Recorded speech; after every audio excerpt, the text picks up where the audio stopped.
faveur de Dieu vous soit accordée dans le puissant nom de Jésus-Christ. Nous voulons donc continuer notre message sur le retour de Jésus-Christ. Jésus-Christ doit revenir bientôt. Et dans Daniel chapitre 7, dans le premier verset, il est dit dans la première année du règne de Belshazzar. Belshazzar qui est en quelque sorte le successeur de Nabuchodonosor. Et Daniel a exercé son ministère sous ses rois.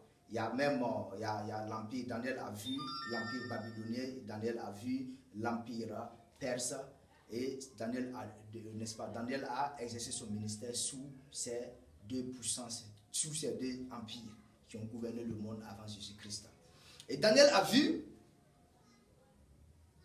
dans Daniel chapitre 7, Daniel a vu des animaux qui se sont apparus sur la mer. Et les animaux qui étaient apparus sur la mer, nous avons vu l'explication dans la suite. Mais ce qui est important, ce n'est pas ça que nous voulons expliquer ce matin. Ce que nous voulons dire, dans la suite, Daniel a vu des trônes qu'on a placés.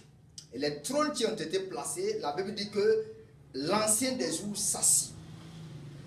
L'ancien des jours s'assit, la Bible dit que sa tête, ses cheveux étaient comme de la laine pure, très très blanc. Et la Bible dit que ses vêtements étaient comme la neige, tellement pure. Et Daniel regardait dans sa vision, sous son trône, il y avait un fleuve de feu qui coulait devant le trône de l'ancien des jours.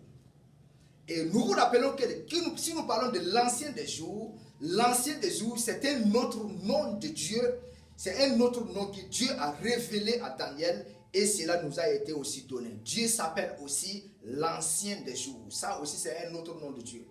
L'ancien des jours, pourquoi? Parce que c'est lui qui a créé les cieux et la terre. C'est lui qui a créé le jour et la nuit. Ne peut pas se soumettre au jour et la nuit. Il est au-dessus des jours. C'est pourquoi c'est même après la création qu'on a parlé du jour. Il y eut un jour.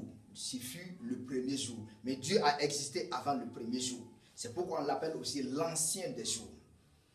Et nous voyons Daniel qui voyait cette vision et qui constatait l'ancien des jours qui était assis.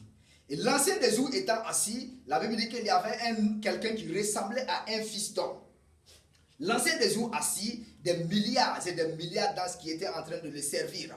Et la Bible dit qu'il y avait quelqu'un qui était enveloppé, qui venait avec les nuées vers l'ancien des jours. Et la Bible dit que celui-là, il ressemblait à un fils d'homme. Nous vous rappelons que Jésus-Christ, étant au commencement avec Dieu, et à travers lui, toutes choses ont été faites. Et nous voyons dans les paraboles dont nous vous avons parlé la fois passée, dans Luc chapitre 19, la parabole qui dit que le royaume de Dieu est semblable à un homme de haute naissance qui est parti dans un pays lointain pour se faire investir d'une autorité royale et de revenir ensuite régner sur les concitoyens. Et nous avons vu que cet homme de haute naissance, c'était Jésus-Christ lui-même. Et Jésus étant venu dans le monde, lui qui n'était pas homme, mais qui est venu dans le monde et qui devait repartir vers le Père. Et Daniel, dans sa vision, Daniel ne connaissait pas Jésus. Les Sadrach, Meshach, les Abednego, ils ne connaissaient pas Jésus. Nabuchodonosor, lui, il ne connaissait pas Jésus. Mais au temps de Nabuchodonosor, Nabuchodonosor a vu quelqu'un qui était au milieu du feu avec Sadrach, Meshach et Abednego. Et Nabuchodonosor lui-même a dit que mais celui-là, son visage est comme le visage d'un fils de Dieu. Ça veut dire que c'était Jésus. Comme il n'était pas encore venu dans le monde, dans la vie de Nabuchodonosor, lui, il a vu que son visage était comme le visage d'un fils de Dieu. C'est tout à fait normal. Mais Jésus même étant venu maintenant dans le monde, étant devenu un homme et qui devait repartir vers le Père, c'est pourquoi dans la vision, Daniel a vu que Jésus-Christ, celui-là qui ressemblait à un fils d'homme, c'est ce que aussi Daniel a vu. Cela veut dire qu'il n'était pas totalement homme. Mais en le voyant, il ressemblait à un fils d'homme. Et la Bible dit qu'il avançait vers l'ancien des jours et la Bible dit qu'il a été conduit vers l'ancien des jours. C'est comme un père. C'est comme un roi qui a envoyé son fils à quelque part pour une mission. Et en envoyant son fils pour la mission, il l'a doté, il l'a donné un autre corps. Et ça, c'était Jésus. Et Jésus-Christ, quand il revenait, il repartait au ciel, aux yeux du ciel, là, le lieu dans lequel Jésus devait s'introduire là, aucun homme n'a jamais été dans ce lieu-là. C'est pourquoi la Bible dit, Daniel dit qu'il voyait un homme, quelqu'un qui était semblable à un fils d'homme. Et nous regardons dans Actes chapitre 9, dans Actes chapitre 1, le verset 9, la Bible dit que le jour où Jésus fut enlevé vers le ciel, il y a une nuée qui a enveloppé Jésus-Christ, et je crois bien que cette nuée a conduit Jésus-Christ vers le ciel. Et Daniel avait vu cette vision 500 ans avant.